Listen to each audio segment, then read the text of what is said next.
Do you know that learning a skill can actually project you in good light, not just for better employment in Nigeria, but also internationally? The informal sector in Nigeria contributes more than 60% to the growth of the economy. And those that are made up of that sector are carpenters, bricklayers, and what have you, even your plumber who lives around the corner. But what the Nigerian government is doing through the National Board for Technical Education is to harness the potentials of more Nigerian youths and make sure they are properly certified in terms of skills acquisition to prepare them for the global market.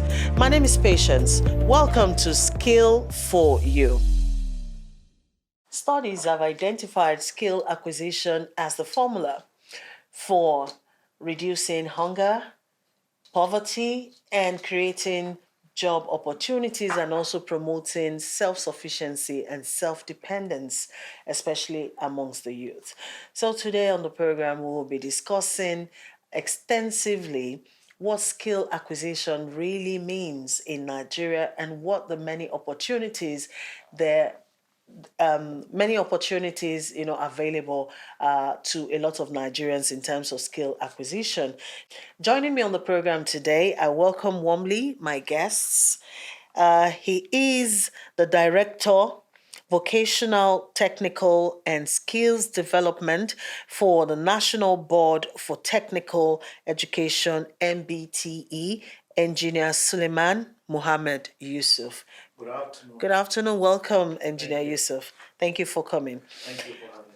Also joining us on the program today, we have the Quality Assurance Manager, Quality Vocational Skills Empowerment, which is an awarding organization in the person of Venerable Timothy Ighodaro. Good afternoon to you, sir. Good afternoon, madam. Welcome to the show. Thank you for having me. You're welcome, sir. And we also have someone who is quite experienced when you talk about skill acquisition, having actually seen what it has done for another country's economy. He is from the Empower Learning Development, a training organization based in the United Kingdom, in the person of Professor Harrison Onyekwere. Professor Onyekwere, you're welcome to the show, sir. Thank you. You're welcome, sir. All right, so let's go straight into the conversation. I'd like to start with you, Engineer Yusuf. First of all, the board you work with, which is the National Board for Technical Education, has been in existence for a while now. I would like us to take it from the top, how and why this board was created, and how far it has gone in terms of, hitting the bull's eye, for what it was created for. Well, thank you very much, moderator. Yes, National Board for Technical Education is an agency under Federal Ministry of Education, established 1977. And charged with the responsibility of coordinating all aspects of technical, vocational, and skills development falling outside the university system. And it has been in existence for all this while, and we have been coordinating and regulating activities in the TVET settings. And for quite a while now, we have been focusing so much on the education side. That's why so many organizations and individuals in Nigeria don't know much about us, because we so much focus on the education side. And now, since the coming of our executive secretary, Professor Idris Bugaji, he has turned the mantle now to skills, not degrees. And then we have a new focus that now we are focusing on skills development, which is the bedrock for every nation's development. And you will all agree with me, skills development has been with us for centuries, but no one body coordinates that activity. We have different organizations, different MDS handling skills development in Nigeria.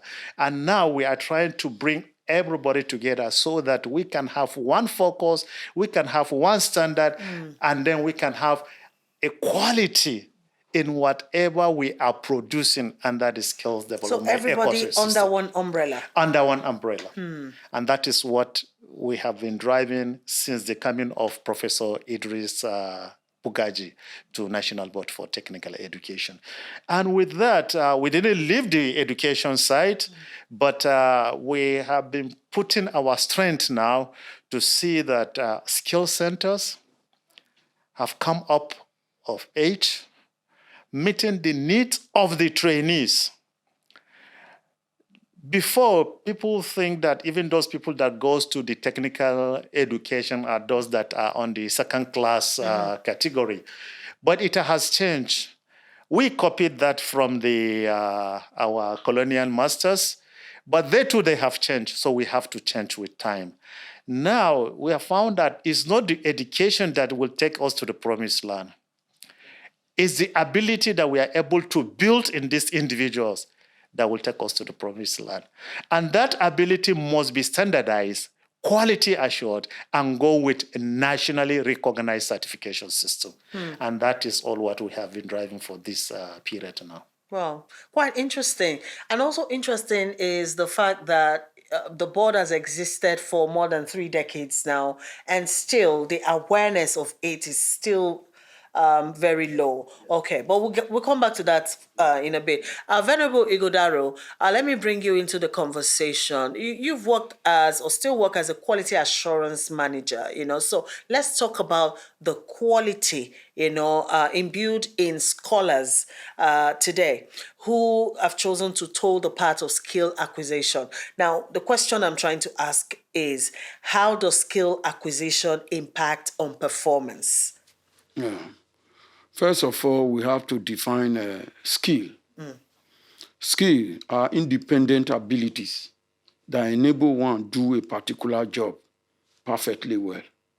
So those are skill. And any nation who do not pursue skill acquisition with all vigor is heading towards extinction. You see, every great river in the world, they head towards the sea. And any river who do not head towards the sea becomes a stream or a brook. During the dry season, we just dry up. So is every nation that do not head towards skill development, technological development. It will become extinct. Because the bedrock of any economy is skill development. I'll give you an example. The Nigerian economy, our aspiration is that our economy will be large, diversified. It's going to be strong. It's going to be technologically enabled. It is not going to be philosophically enabled. It is not going to be grammatically enabled. It is going to be what? Technologically enabled. And when you are talking of technology, you are talking of skill. How to do things, how to get things right. So the National Board for Technical Education, in conjunction with other sister agencies, have done a beautiful job by bringing the national skill qualification into existence. What they do before now is to go to school, get admission, pursue knowledge and understanding, and at the end you are given a certificate, you move out. What you can do with the knowledge and understanding you have, it doesn't matter. So that's why if you see the certificate, nothing is written there what you can do. BSc this, NCE this, National Technical Certificate this. What you can do when you get to the industry is not there. That's another one. Then two, the assessment methodology of the university, of the polytechnic, of the technical colleges, colleges of education, secondary school, all must change. That kind of assessment methodology does not build skill. It builds only knowledge and understanding. And that is why the assessment method is always based on question and answer. You go to final degree examination in the university, question and answer. You go to law faculty, final degree examination, question and answer. And it's only assessing knowledge and understanding. So it's not effective, very limited for you to use question and answer to assess a skill. So the national skill qualification have come with a different assessment methodology. And you have so many, about 8 or 9 assessment methods which you can deploy, and you get quite astounding result. Is that in effect now? Yeah, it's in effect. Okay. So all we are waiting for is the legislation to enforce it. But the Federal Executive Council have already given approval that we should not wait for legislation. We should begin to pursue it. So that's why you see I work for an awarding organization. So because of that, we are the one that issue the certificate. And we go out to see that our certificate did not fall into wrong hands. How do we do that? We ensure quality assurance. What is quality assurance? Quality assurance is an organized approach to assessment. It makes assessment to be fair and transparent. And that word quality is made up of 5 very code existing words of quality. Quality. What is quality?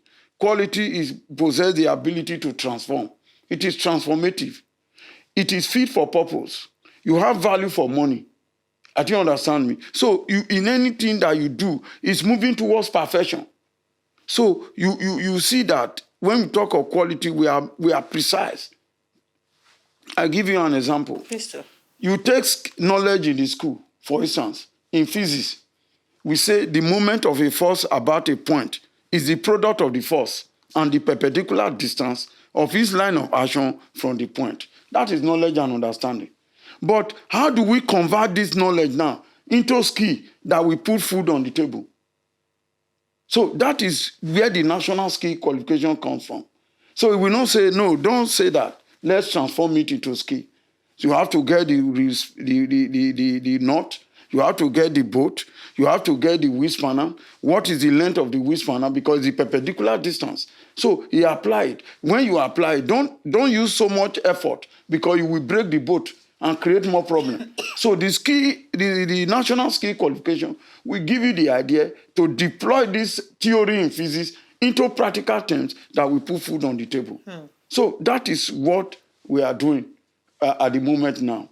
As an awarding organization, we are the one licensed by the National Board for Technical Education. Okay. We in turn also give approval to training center where students, or we call them learners in national skill qualification, where they go and enroll. When they enroll, the qualification being offered at that center is the awarding organization that approves it. And then they go out to see that the assessment is according to procedure, that there is what we call internal quality assurance and external quality assurance. So at every level of assessment, they are cross-checked at 3 levels, at the quality assurance level, at the internal quality assurance level, and at the external quality assurance level. And at this, it must be sufficient, that evidence generated are sufficient before a certificate is awarded. Wow.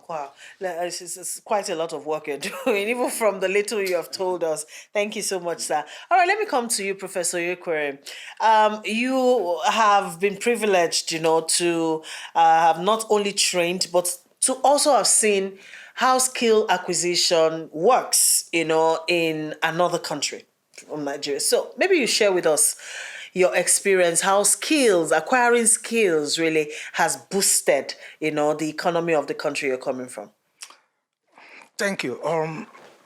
When we look at skills, it's something that has always been in existence, but we may say in informal way, thinking of our old garages where there's apprenticeship in those days. They are acquiring skills. The only issue is that are they recognized, but at national level? No, they are not as recognized as it should. Maybe not knowing that that is the fabric of economy. So if we look at what is happening abroad in Europe and all that, taking a country like Germany, you will see that the emphasis the government put in ensuring that the youths are skilled has helped to reduce the unemployment rate.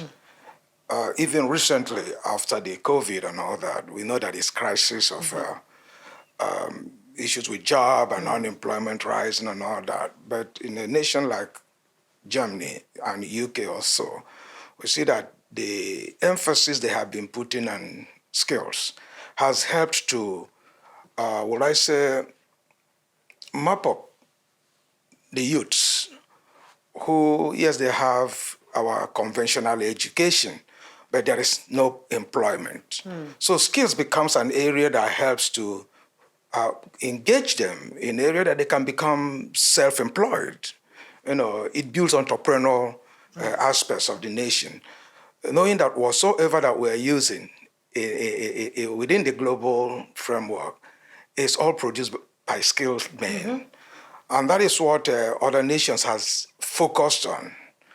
Not politicizing it, but making sure that it is fit for purpose. As I was saying about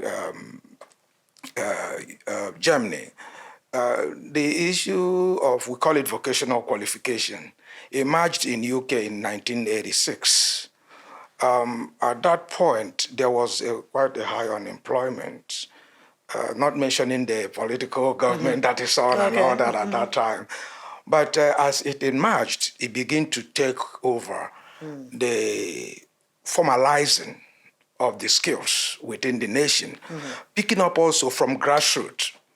Those who, within our four wall of education, even though I hate using the word education in certain ways, because both, whether it's skills or whatever, they are all education. We're educated in various ways. When you know what you can do, you are articulated in it. You are educated. So I was part of those who took a step in certain local authority area, to pick up all those dropouts. Because when we look at the way our conventional education functions, it's like we select who we think are the best, because from what my colleague was saying, they can be able to answer the questions and all that. And those who couldn't, within that 1 hour or 2 hours of test or examination, then they're filtered out of the system like they don't know what they're doing. But then in skills, you begin to find out that these are really the people who has what it takes to hold the economy, running. Because they are those we call can do. They are hands-on. And that's what the nation needs. That's the word, hands-on. Yeah, that's the word the nation needs. If you look at it, in those days, you look at a teller who, that beautiful dress you have in there, who says, I know, somebody put it together. And it's not by what they learn from university. We're not knocking university education at all.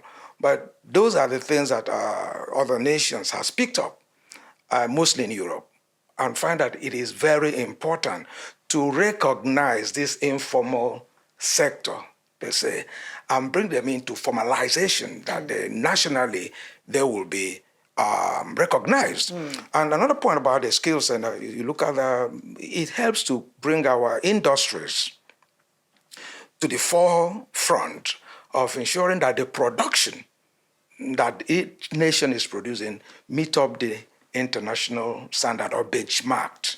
So that's why I took interest when Nigeria picked up that idea, through NBTE, that this should be also cascaded in our nation. I know they did a lot of tour and around the globe, to see what is happening in other nations. So in a nutshell, skills, if we're looking at it, we'll be talking about skills and economy. Are you following me? And when we're talking about economy, we're looking at employment. So the level of unemployment that we find in our nation today, focusing in development of skills will be the best way. And we see the large number of youths that are there that has nothing really to write home about. And you find out that when these skills is being recognized and embedded within the economy, it will reduce, which is also what is happening abroad. I'm not saying that there is a zero tolerance when it comes to what we call it,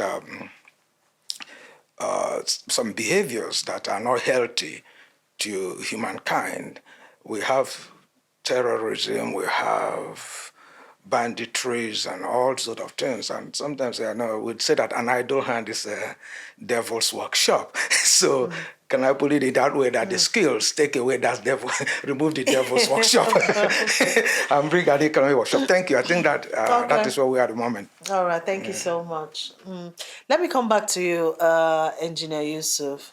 While Professor Onyekwere was talking earlier, he did mention the traditional way of acquiring skills in Nigeria, which I think is what a lot of people are still used to.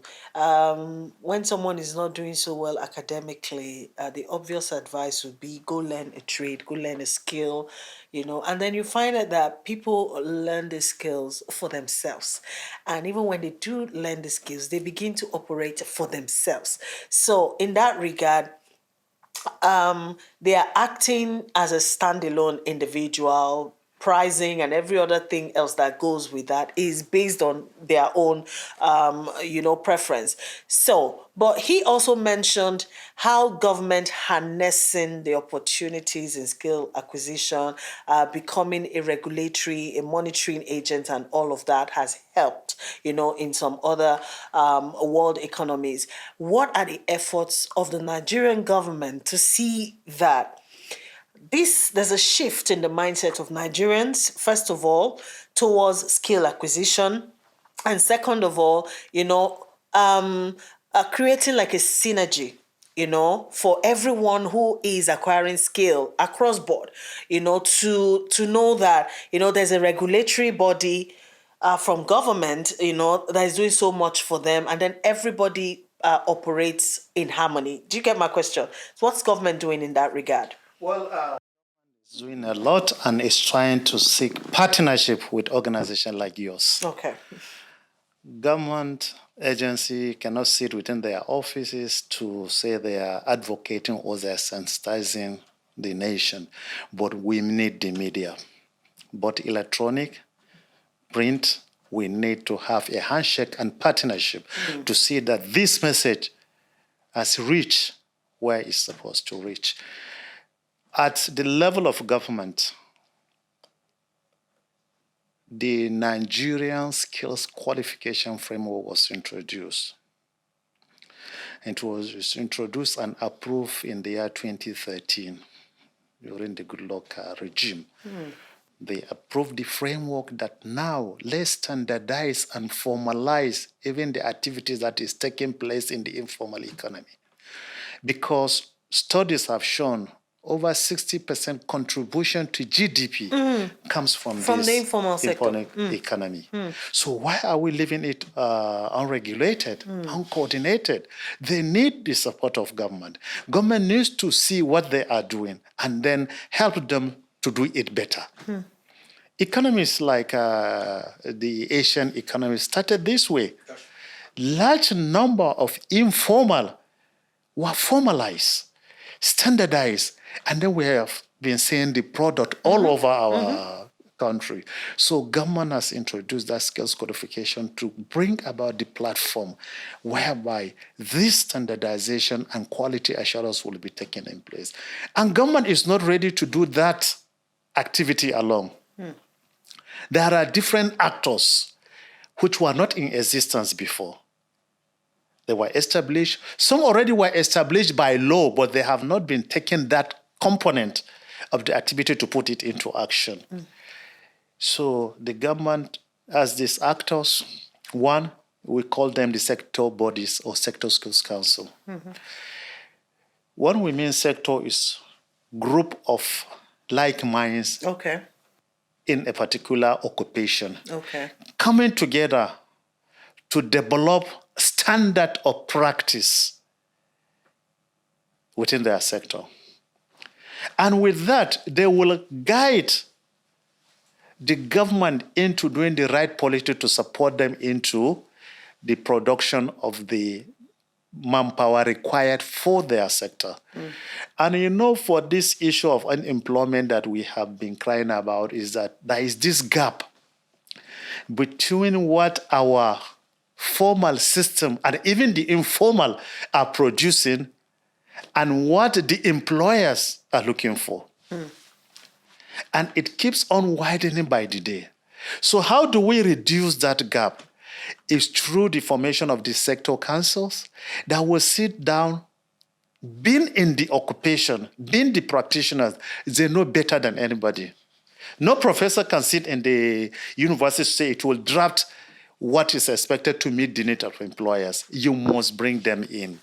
And that is one window of partnership that this qualification framework has introduced into Nigeria. This Sector Skills Council will bring about standard.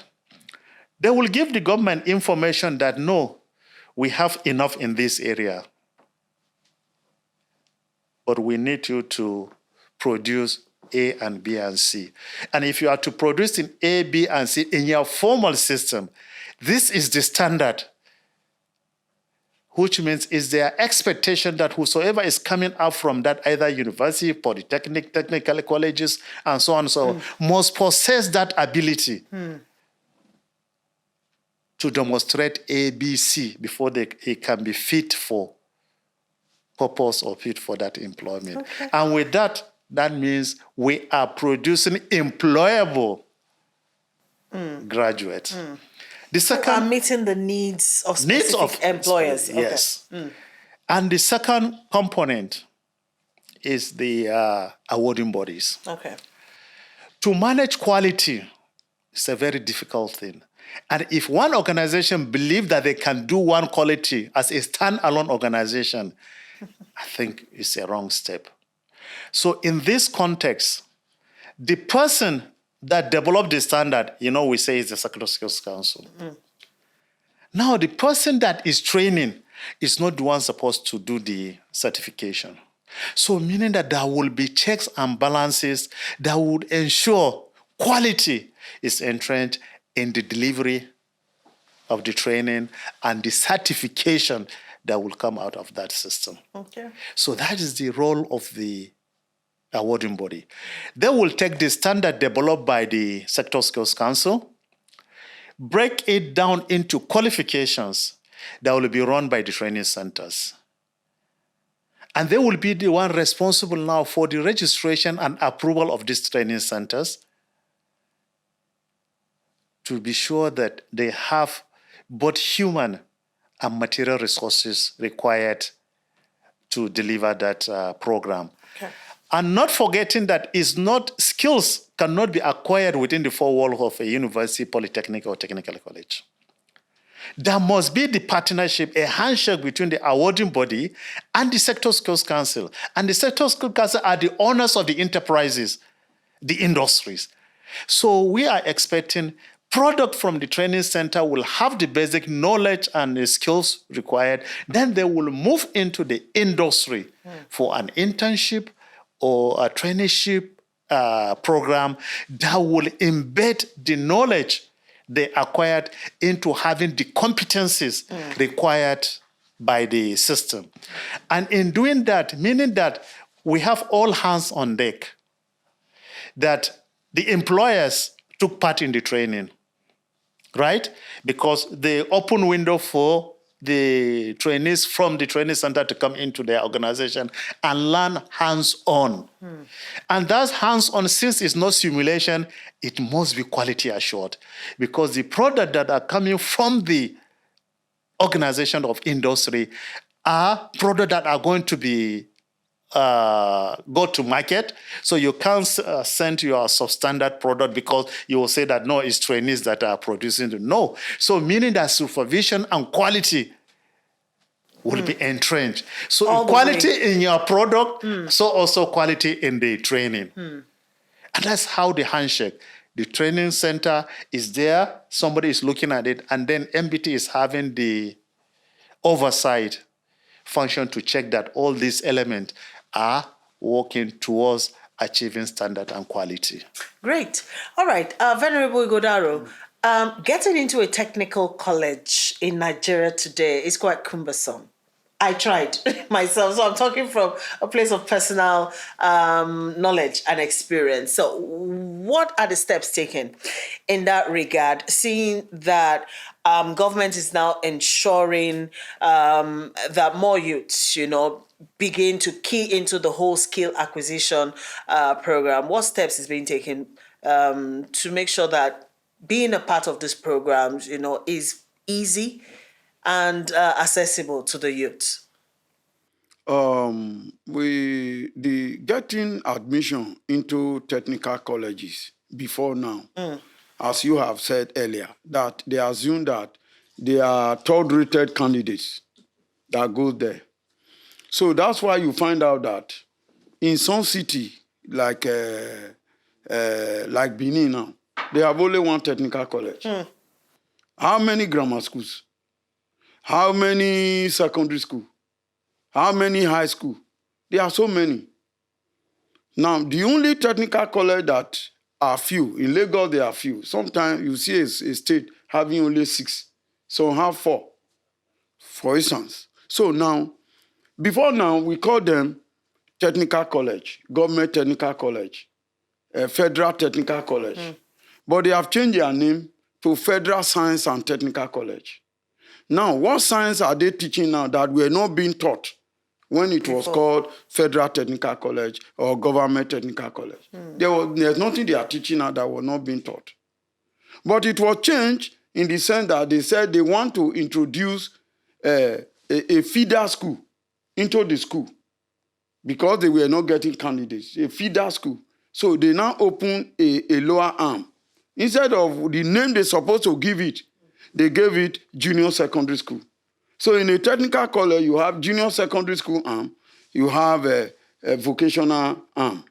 What is the purpose? That this will feed this. But most of them will not go. What do they do next? They open a senior secondary school arm. So the senior secondary school and the junior secondary school we have around is not enough. It's the one that's inside the technical college that will produce the wonder. So it was an attempt to water down what is happening in the technical college. That is the effect of colonial education. So what are we saying now? Instead of them to say, okay, if we are going to do this, let's open pre-vocational 1, pre-vocational 2, pre-vocational 3, then vocational 1, vocational 2, vocational 3. 6 years and you graduate. No. Secondary school now came into technical colleges. You have more students in the junior secondary school.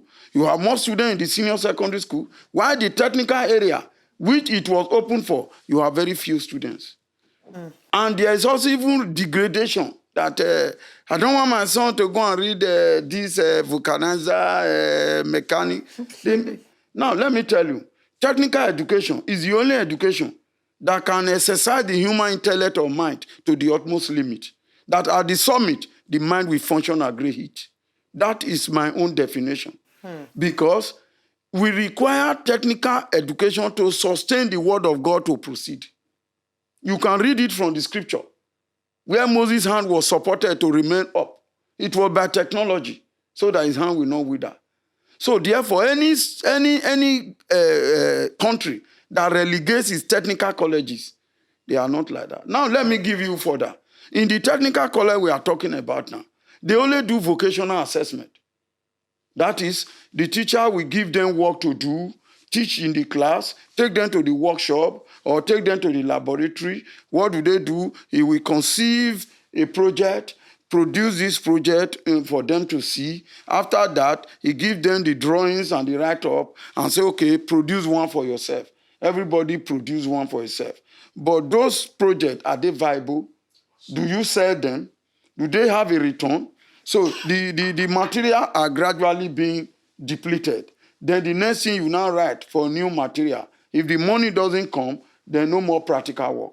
That is what is happening at the moment. Right now. But Nigerian skill qualification is saying no, that we are going to have another level of assessment, and that is assessing occupational competence in a work environment. That is, when learner comes into the center, they are taught, irrespective of their experience. That shows the level you will come in. You are taught vocational training, practical work in the class, how to use machines, how to use tools, how to use equipment. You are taught all those ones. The numeracy, the literacy, all are taught. We call them knowledge and understanding, including acquisition of skill. Then from there, you now go to the work environment, where you are going to be assessed and that is occupational competence in a work environment. So therefore, we relate with industry. It is in the industry you have these skills. We relate with them. Our learners are sent there. They are assessed in the industry. Sometimes you even have in the industry, you have what we call vocational assessors. They do the assessment and give the center feedback. Those feedback are incorporated into the assessment process so that the learner is assessed within the school wall, is also assessed within the industry. So that when he returns after graduation to the industry where he is going to work, he will not be a novice. He knows all the equipment, he knows all the tools being used there, and they are modern tools. There's no university polytechnic that can boast of modern tools. It's now they are trying to acquire them. And when they acquire them, before they will fix them, install them, bring them to use, some of them are already obsolete. So the way technology is moving now is so rapid. And if you are to go with it, you must also be prepared to run with it. If not, you will be left behind. And that is what that in a national skill qualification, there is one of the assessment evidence, which we call assessment evidence, is currency. What you are doing, is it current? So it's not just to acquire skill, but is it current? So currency are becoming to a play so that if the country is to move up and be at par and produce goods that the world will run after, they must be current in all aspects of assessment, in all aspects of teaching and training. Okay. Thank you so much, sir.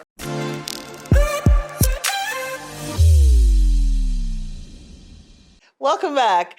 If you've been listening and watching, I hope you're having a most enjoyable time. I tell you, there's so much more to learn from our conversation today, talking skill acquisition. Let's get back to the program very quickly.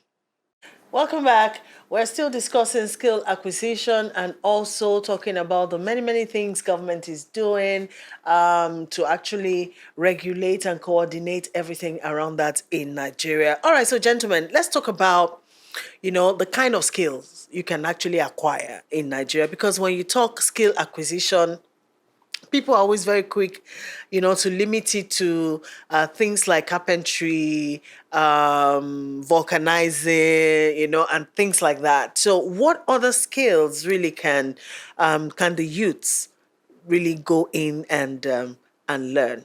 It cut across everything.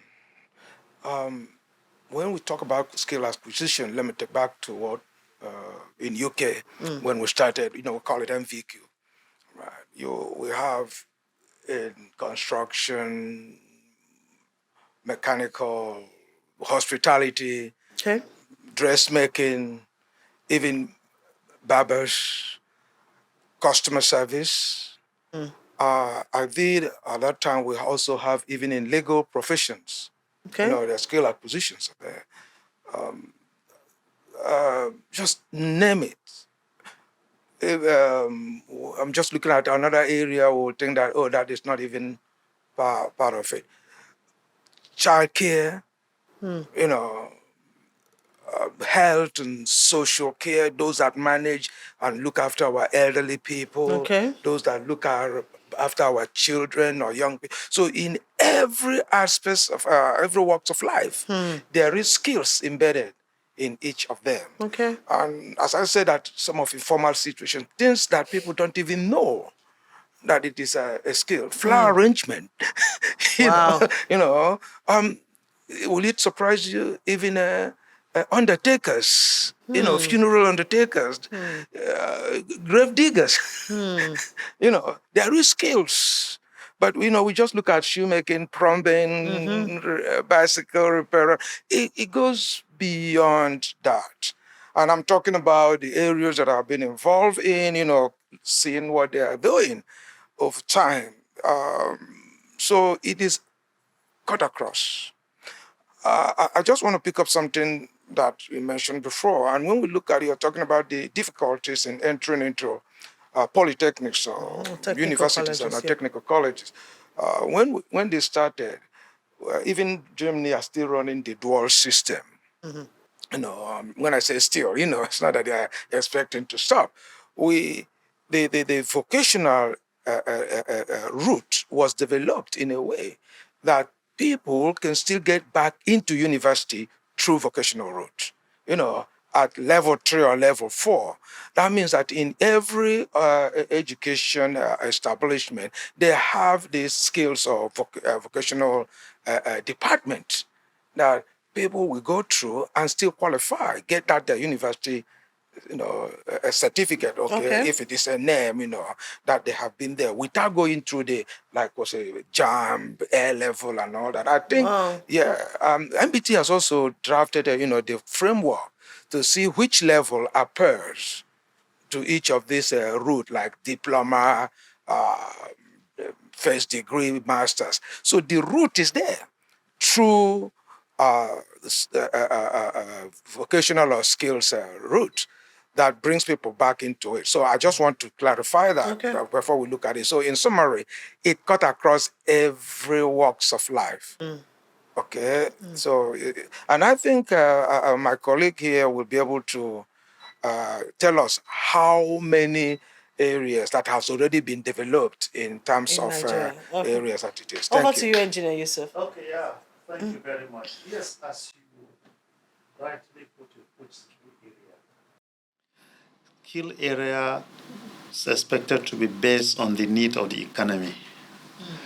Maybe the skills demand of Lagos would be quite different from that of Yobe or Borno, which is basically agrarian. Here is industrialized. True. So, and that is one area that we are bringing in the Sector Skills Council to help us with the information so that skills training will be tied to employment, meaning that opportunity exists in that sector for you to conduct training on. If it doesn't exist at the moment, you don't need to. If not, you are going to increase the rate of unemployment within that sector. So skills need to be based on the needs of that given environment. So far, we started with, through the rule of thumb, without any studies, we started with 13 occupational areas. Okay. And that time, we look at it that we know we are looking for a good plumber, right? Almost all houses have plumbing issue, right? We need a good POP maker, a good tiler, a good screening personnel, a good painter. a good painter. So that's the true rule of thumb. Because this skill area were taken over by our neighboring expert from the French-speaking. In the French-speaking settings, they put more emphasis on skills and vocational education than on the general education. While in the English-speaking, we put more emphasis on the academic, and we relegate the vocational and skill area. So that's just one. And coming back to the last question you asked, Ighodaro, that access is depend on how attractive is the technical setting or the skill centers are. You can't take your child to some of these technical colleges, government technical college that we see around now. From the gate, it will discourage you. Because from the gate, you'll know that you are not going to get much in that technical institution. So it's obvious. And government has been talking about that. So, but now, if you take your child to a skill center, that's why now the registration by the awarding body is both either as a government-owned or a private sector-owned. And a private person can survive once he put things that will meet up with the needs of the employers. And he's able to produce the workforce required by the employers. And then the certificate will just sell itself. And then you will see more people coming into that training because they will ask, why did you get this training on POP tiling and what have you? Oh, people are employing, but they are looking at the certification. And to promote that, the framework, which was approved by government in 2013, this year, the Office of the Head of Service of the Federation has incorporated that element into the National Scheme of Service, meaning that it creates a path now for you to enter into service, government service. And then you can grow up to degree level now. Wow. The approval covers up to degree level, that is NSQ level 6. So it's the part that government is doing its own part to see how it can promote both skills training in both the formal and the informal settings. We have seen in the developed world, you will have your degree certificate, but they are not engaging you or employing you based on that certification. Then what can you do for me? Then you will have your skill certification to say, yes, I am a certified plumber at level 4. And that will open the door for employment for you. And with that also, the National Board for Technical Education has introduced this component also into all our polytechnics. All polytechnics must run skills certification. So meaning that we are expecting from 2027, our graduate will start coming with dual certification. Certificate of academic pursuit and the certificate of competence, defining what you can actually do. The skills you have acquired. You have acquired. Okay. Interesting. And that's how far NBTE has gone on. Wow, interesting. All right, maybe you would like to throw more light on that, Venerable Ighodaro, in terms also of accessing, these skill centers. For you who are interested, for instance, how do you begin, to get into the centers? And what's the duration of studies? And how immediate can you actually get employed, after you've completed the program? Sunday, let me interrupt small. Please do. This administration also has incorporated these registered or recognized skill centers into those that will benefit from the student loan. Wow, okay. So let's take note of this. If you have students, you are recognized by the system, your student can also pursue that student loan. Good to know. Good to know. Okay, over to you, sir. A lot is going on. Even at the technical college level, they have been directed to have production centers. So what do we mean by production center? These are centers that run a particular qualification. In the school there, whatever qualification you are running, for instance, you are running welding and fabrication, which means you will have a production center that is equipped with modern training equipment, tools, that people will bring job from outside to the school there, and you are going to do this job for them. So what invariably... Using the students? They work and give it to the client. Okay. Somebody is paying for that job. It's not for training. It's not vocational training now. When you weld anything, it's not just to teach you how to weld, different types of welding. At the end, you put it away. But this is being paid for from outside. And the job is given to the school to produce burglary-proof, new iron door, and other welding items are given to the school. They are paid for it. Normal contract. The students, the teacher there will work on it, produce it for the client. Therefore, the students there now are already working in a work environment. They are already being assessed now in a work environment.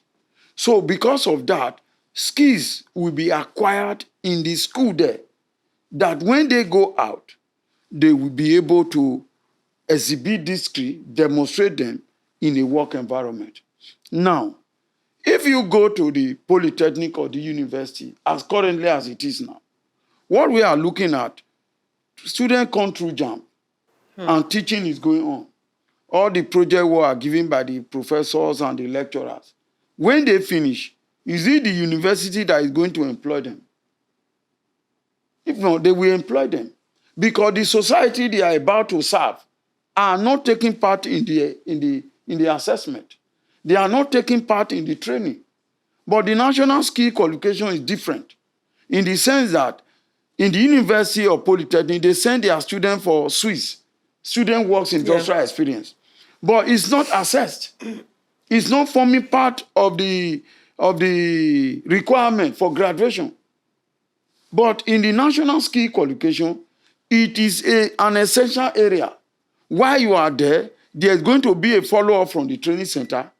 There's going to be a follow-up from the internal quality assurer. There will be a follow-up from the external quality assurer to ensure quality, that what you are doing there is what you are sent there to do.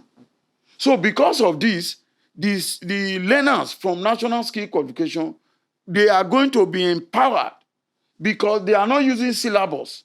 They are not using curriculum. They are using what we call the National Occupational Standard.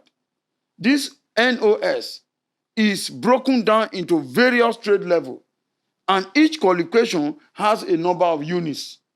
And these units are made up of learning outcome. These learning outcomes are made up of performance criteria. So therefore, for you to graduate, you must have 100 over 100. Wow. But in the university polytechnic, somebody have a 90 over 100. It's distinction. But in the national skill qualification, you are not yet competent until you have 100 over 100, which is sufficiency before you are allowed to go.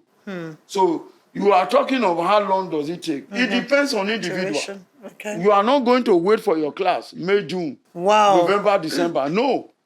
Once you go in and you are pursuing your work with vigor, dedication, then you are undertaking your assessment as and when due. You may leave your colleague behind. Really? Yes. So you're assessed based on your individual capacity and abilities. What you Okay. are prepared to do. Okay. And in the national skill qualification, if you are pursuing a qualification and maybe something happens, the units you have already covered, achieve 100 over 100, you will be given unit certification. Okay. You are not going to be given the full qualification, but those units you have covered will be issued to you, will be certified and issued to you.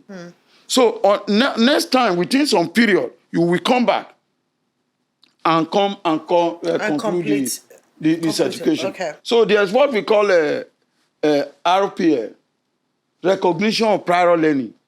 They will use that for you to recognize what you have done in the national skill qualification. So it's more like you deferring your admission, maybe for a while because life happens and you can't continue. Then you now come back. All right. Then you now continue from where you have stopped. And eventually, we'll merge the new area with the old one together, and you'll be given certified. your full certification at that level and that qualification you have been pursuing. Interesting. So there is flexibility, and it is learner-centered. It is not the type they do in the academics. We have practicals. 10 students are in the workshop. They are working. One practical examiner is going around, looking at them, what they are doing. You leave one learner, you leave there, you go to another one, you go there. There's no quality assurance in that process. But this is done by one-on-one, one learner to one practical assessor, who will conduct from the way you start till the time you end. Everything is documented. And when you finish, there is a write-up containing all what you have done. Then the National Occupation Standard is brought and analysis is made, which means the evidence this learner have generated is subjected to the rules of assessment evidence, which is, are they valid? Are they reliable? Are they sufficient? Are they authentic? Are they current? And are they fair? These rules of evidence is applied before you now make your assessment decision and say, this learner is competent or not yet competent. Okay. Thank you so much. All right, very quickly, Professor Onyekwere, let's talk about something a lot of people worry about, which is money. Because money plays a very important role, you know, when you talk about what an individual will do for life. So a lot of people worry about, if I depend on just acquiring a skill, can I earn a decent living, you know, from that? Yes. Let me start from where the last speaker said about the unitization of the qualification. Okay. So it's important that I put in there that each unit in a level is a qualification on its own. Okay. Every unit, Every unit step. is a qualification on its own. Let me just take an example. You went into fashion, clothes making. Let's say that men's clothes making, and then to do the trousers or the long pants, some country calls it, it's a unit. And then to do the top, it's a unit. And then let's say, okay, when you come in them to hem it and tidy it up, it's a unit. So, and I come into your center to study. I don't have a lot of money. I can just pay to do a unit, pant making or trouser making, and go. And go and begin to earn a living. From that. And then later on, I can come back again. Are you following me? And learn how to do the I said, top. can I take on now the other unit, which is this, doing the top? Then I take it, I go. So all those are the areas. Yeah, that is on that part. But earning a decent living, of course, because these are industry-based. However, what you are doing is what the industry are looking for. So the occupational area is not just generated by itself. It's we have sector skill council. So each of the sector, if there is a analysis of data collection to find out. I think the previous speaker talked about looking at the regional regional area, what is needed in that area. Okay, it's just like if I'm going to be get into agric, isn't it? I may talk about chicken rearing and all that. So money making in it is absolute. Even if you go like during England or UK, a plumber to call a plumber out. You know how much you're going to pay for calling out only. No, he hasn't tried to just to come out and do an assessment. So you'll be looking at £65. Now it's even increasing just to come out. You will not believe it that some people that are graduates working in different organizations gave up to come and learn how to be a plumber or a painter because they are making money. This is what we need. Even today, you find out even in UK that some of the companies are folding up and all that, but the hospitality industry is booming. So people who can cook and do that are making money. So, and why? As they're making the money, the economy is growing. So what is going to come out of it is very, enormous. The organizations or companies or industry you're going to send out these learners to practicalize are also benefiting because they are not paying them to do that until until they come out. So in a way, it's a win-win package. The economy or the government or the politician, if they understand what is going on, they are winning. The families are winning. The industries are winning. So it's a question of what somebody can do. There is an industry that need it. So the money is there.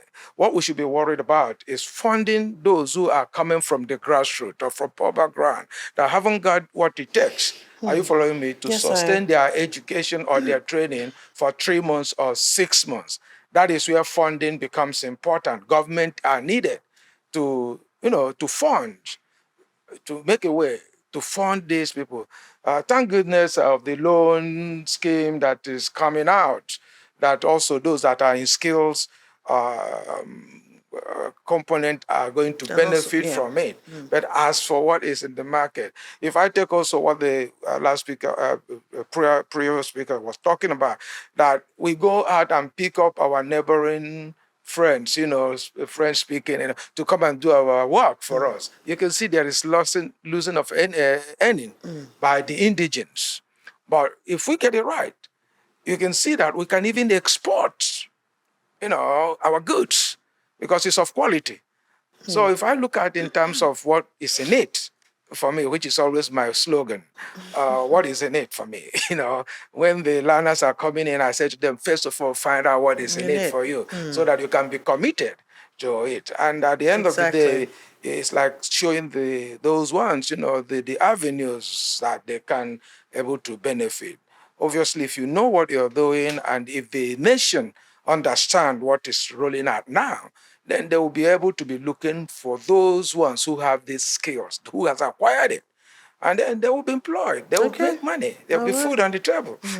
Thank you so much, because that's very important, Yeah. through the works of your hand for you to be able to put food on the table. That's right, Now, there's that's right. still so much, to talk about when we're talking skill acquisition. It's a very broad topic, but the essence of this conversation today is just to put enough information out there for people to begin to realize that they can do much more, than just getting a college degree. So, for youths who are watching and who want more information, about the national skill qualification or even want to be part of it, you have a website, or online platforms they can go to acquire those information. Please. Absolutely, yes.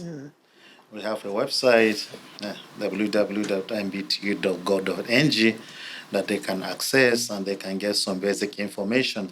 And we have on the website what we call operational manual for Nigerian skills qualifications framework. And that will guide them into knowing how the system operates. Okay. And also on our site, we have the list of approved centers. Okay. And they are there for them to see, okay. And then also the list of occupational areas that we have developed in partnership with the sector skills councils, and that have developed qualification standards on. And now they are running up to over 80 of them, cutting across different occupations. And they are all there available for Nigerian youth to look at. And we did that specifically to see that, okay, there are areas still we have not covered all. The media, the creative world, the creative media has a lot. And we have not developed much. Simply why? Because we don't have a council or group of like minds that are ready to draw this standard for us. But that is one area that people can learn. You are not to stay for 4 years before you learn sound engineering, photography, and what have you. You don't need that period. Within 6 months and thereabout, you are done. You are competent. And Nigerians, we are hardworking. We have good number of youth that within that given 6 months, they can become internationally employable. Once if the government put that structure. And what we need there is a lot of funds is going on, spending on skills development by both federal, state, and even the local government, the politicians also. We have seen them doing this short-time training, giving starter packs and what have you. But we need to do much more. We need to structure it so that it can produce to meet the needs of those people coming in as trainees and also the employment market. So there's a lot that need to, but we need a handshake. No one body, either federal or state or local government, can stand and say that, yes, I will produce 1,000 carpenters and what have you, and that is enough. No. There must be that handshake, and we must work towards achieving the quality. And one critical area that is missing in the Nigerian context is the attitude. Our young people wanted it fast. Since you don't have that 4 years to go for the degree program or 2-3 years for the diploma, the window is there for them to have 6 to 9 months training, and you be earning good money. The other parlors that we have, they say, skills pays my bill. Wow. So what you can do with your hand can pay your bill. So what are we waiting for? Nigerian youth, the window is open. It's left for them to come.